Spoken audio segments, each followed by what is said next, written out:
Part 1. The Last Goodbye. In a quiet village, far from the big cities, lived a 12-year-old boy named Yacine. He was kind, curious, and loved his mother very much. His mother, Awa, was the only family he had. She worked hard every day to care for him. One afternoon, Yacine came home from school with a big smile. He had received a good grade in science and wanted to show it to his mother, but when he opened the door, he saw something that broke his heart. His mother was lying on the floor, very weak, with pain in her eyes. She looked at him, smiled gently, and whispered, "I love you." Then she closed her eyes forever. That was the last moment Yacine saw his mother alive. Part 2. Alone in the world. The house became cold and quiet. Neighbors came to visit and brought food. They said kind words, but Yacine did not hear them. His heart was broken. He sat near his mother's bed, holding her scarf, crying silently. He waited for her voice, her touch, her smell, but she was gone. At night, he looked at the stars and asked, "Why did you leave me, Mom?" He was only 2, but he now had to face the world alone. Part 3. A new life, a hard life. Yacine had no father, no siblings, and no home. Distant woman in the city agreed to take him. She was not kind. She gave him food and a place to sleep, but not love. Yacine had to clean the house, do laundry, and care for his cousins. He went to school, but he was always tired. Sometimes he cried at night, missing his mother more than ever. But one thing kept him going. Her words, "You will be great one day." He promised himself, "I will become a doctor, and I will help people like Mama." Part 4. School and Hope. At school, Yacine worked very hard. He had no books, so he borrowed from friends or copied pages by hand. He studied under a street light when there was no electricity at home. Other kids laughed at his old shoes and broken bag, but he didn't care. His dream was stronger than their laughter. Every day he said to himself, "One day I will wear a white coat and help the sick. I will not give up." Part 4. The Kind Stranger.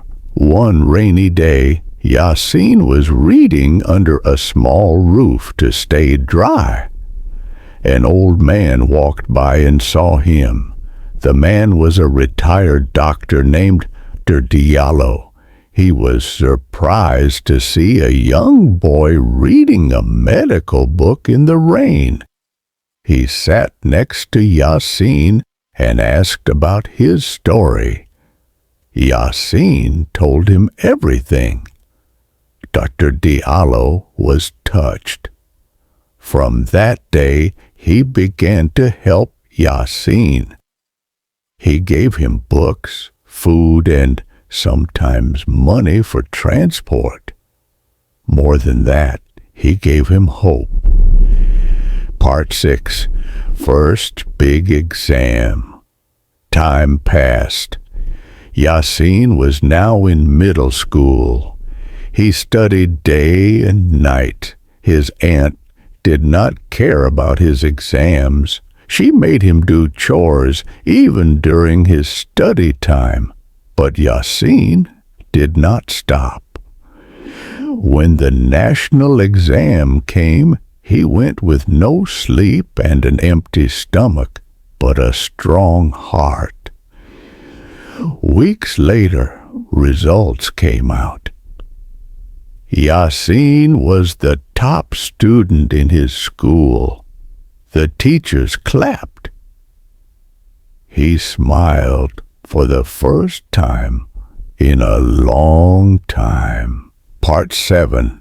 High School Struggles. Yacine went to a top high school in the city, but life was not easy. He had to walk long distances every day. He had no lunch, only water. In class, he stayed silent, always listening, always writing. After school, he worked small jobs to buy books. He was alone, but not weak. He believed, my future is not in the hands of my pain. It is in the power of my dream. Part 8. Before the big test. The final year of high school came. Yacine had to pass the baccalaureate exam to go to university. Just before the test, his aunt became very sick. He had to take care of her, cook, clean, and study at the same time. Some nights he cried from exhaustion, but he did not stop. He sat for the exam and wrote with all his heart. When results came, he had the highest score in the region. People clapped, but Yacine looked at the sky and whispered, "Mama, this is for you." Part 9. A Dream Begins. With his top scores, Yacine got a scholarship. He was accepted into medical school. On his first day, he stood in front of the big gate, closed his eyes, and imagined his mother's smile. He entered with hope. Medical school was hard. The books were heavy, the words were new, and the nights were long. But every time he felt tired, he remembered the pain of losing his mother, and he kept going. Part 10. Sleepless nights. Silent tears. Years passed. Yacine was now a medical student. He spent his days in class, his evenings in the hospital, and his nights studying. He saw patients in pain, mothers crying for their children, and young boys like him, lost, hungry, and afraid. He wanted to help them all, but sometimes he came home and cried, not because he was weak, but because he still missed his mother. Still, he wiped his tears and whispered, "I'm not done yet." Part 11. First time in the hospital. Yacine began his hospital training. It was the first time he wore a white coat and walked into a room full of sick people. His hands were shaking.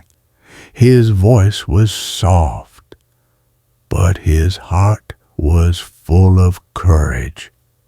He followed the older doctors, listened to every word, watched every move.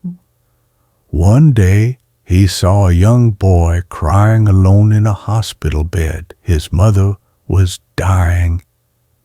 Yacine sat next to him and held his hand. The boy looked at him and said, "Will my mom be okay?" Yacine could not speak. He just held the boy tighter.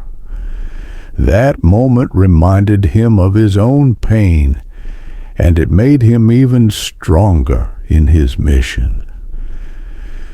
Part 12. A Letter from the Past. One weekend, Yacine visited his old village. The house was empty and broken. He walked into the old room where he had last seen his mother. There, in a small wooden box, he found a letter. It was from his mother, written before she died. It said, "If you find this, I am probably gone, but I want you to know I believe in you. I know you will do great things. Don't give up, my son." Yacine cried like a child again, but this time it was not only sadness, it was love. It was strength. Part third, helping the poor. As a student, Yacine began to join health missions to help poor families in the countryside. He traveled with a small team to villages where people had no hospitals. He treated wounds, gave medicine, and taught children how to stay healthy. People thanked him with tears in their eyes. For the first time, Yacine felt like he was becoming the man he dreamed to be. He was not a full doctor yet, but he was already saving lives. His heart felt full, partly falling and rising. One semester, Yacine failed an important exam. It was a shock. He had worked so hard, studied all night, helped others, but he failed. He felt broken again. Doubt entered his mind. Maybe I'm not smart enough. Maybe I don't belong here. For 2 days he stayed in his room, not eating, not talking, but then he stood up, looked at his mother's scarf on the table, and whispered, "You didn't raise me to quit." He studied harder, asked for help, and came back stronger. The next exam, he passed with the highest score in the class. Part 15. A Doctor's Heart. In his final year, Yacine worked in emergency care. One night, a woman came in very sick. She had no money, no family, and no one to speak for her. Some doctors did not want to help because she could not pay, but Yacine stood up and said, "She is a human being. We must save her." He worked all night. When the woman opened her eyes the next morning, she held his hand and said, "God sent you." That day, Yacine understood being a doctor is not only about knowledge, it is about heart. Part 6, Graduation Day. Finally, after many years, came the day Yacine had waited for. He put on his graduation robe and looked in the mirror. He saw the little boy who had once cried alone, hungry and lost. Now he was a doctor. As he stood on the stage to receive his diploma, he held back his tears. He looked at the sky and smiled. "Mama, I made it." The crowd clapped. His teachers congratulated him. But for Yacine, the only applause he wanted was the voice of his mother in his heart. A voice of hope. After graduation, Yacine decided to stay and work in his country. Many young doctors left for better jobs in rich countries, but Yacine remembered the pain of his village, the cries of the poor, the silence of those who had no doctor. He opened a small clinic near his hometown. He worked day and night. He treated rich and poor the same. He spoke in schools, telling children that dreams are real, even when life is hard. People began to call him the People's Doctor. Part 18, Giving Back. Yacine started a program to help orphans and poor students go to school. He bought them books, paid for their uniforms, and visited them every month. He said, "No child should feel like they are alone." He told his story again and again to inspire, to guide, and to give hope. Slowly, his clinic grew. Volunteers came, other doctors joined. His voice became a light in the dark for many children with broken dreams. Part 90, A Visit to the Grave. Years later, Yacine visited his mother's grave for the first time since becoming a doctor. He brought flowers and sat on the ground, touching the cold stone. He said, "Mama, I kept my promise. I became the doctor you always believed I could be. I saved lives. I gave back. I never forgot you." The wind blew gently as if her spirit was listening. He cried again, but this time they were tears of peace. Part 20. The story lives on. Today, Yacine is known across the country. His clinic helps hundreds. His story is shared in books, videos, and speeches. But he always says, "I am just a boy who didn't give up." He wears his white coat with pride, but also with humility. He teaches others, heals the sick, and reminds every child, even if the world forgets you, even if you lose everything, you can still rise. His mother may be gone, but her love built the man he became, and her voice still guides him, one patient at a time.